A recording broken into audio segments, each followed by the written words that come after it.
നമ്മളോട് പിനാക്കോർ കളക്ഷൻസ് തന്നെയാണ് ചോദിക്കുക. അപ്പോൾ കഴിഞ്ഞ ദിവസം നമ്മളൊരു ബാഗിൻ്റെ വീഡിയോ ഇട്ടിട്ടുണ്ടായിരുന്നു. അതിൽ ഞാൻ വേറെ ചെയ്ത പിനാക്കോർ കുറേ ആൾക്കാർ ചോദിച്ചു അതിൻ്റെ വേറെ ഷെയ്ഡ്സ് ഉണ്ടെന്ന്. നമുക്കതിൻ്റെ കുറേ ഷെയ്ഡ്സ് ഉണ്ട്. ഫസ്റ്റ് വൺ ഇപ്പോൾ ഞാനൊന്ന് വേറെ ചെയ്തിട്ടുണ്ട്. ഓക്കെ, അപ്പോൾ നമുക്ക് ഈ ഒരു പിനാക്കോറിൽ സ്റ്റാപ്പ് വരുന്നുണ്ട്. സോ അതുകൊണ്ട് നമുക്ക് ലെങ്ത് ഒക്കെ അഡ്ജസ്റ്റ് ചെയ്യാം. അടുത്ത ഷെയ്ഡ്സ് നോക്കാം.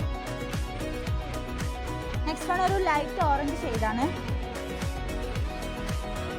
ഇത് ഫുൾ ലൈൻസ് വരുന്നുണ്ട്. നല്ല ബ്യൂട്ടിഫുൾ ആയിരിക്കും കേട്ടോ വെയർ ചെയ്താൽ. പിന്നെ ഒരു ഗ്രേ കളറാണ്. അടുത്തതൊരു ലൈറ്റ് പർപ്പിൾ ഷെയ്ഡാണ്. നമുക്കിതൊക്കെ വിത്തിന്നറാണ് കേട്ടോ വരുന്നത്. ലാസ്റ്റ് വൺ ഒരു പർപ്പിൾ ഷെയ്ഡിലാണ് വരുന്നത്. അതിൻ്റെ ലെങ്ത് നമുക്കൊരു 56 ഇഞ്ചൊക്കെ ലെങ്ത് കിട്ടും. ഇതിൻ്റെ പ്രൈസ് അതാണ് ഇതിൻ്റെ ഏറ്റവും ഹൈലൈറ്റ്. 159 ആണ് ഇതിൻ്റെ പ്രൈസ് വരുന്നത്. സോ വേണ്ടവർക്ക് എത്ര പെട്ടെന്ന് നമ്മൾ വാട്സപ്പിൽ DM ചെയ്യുക. Thank you.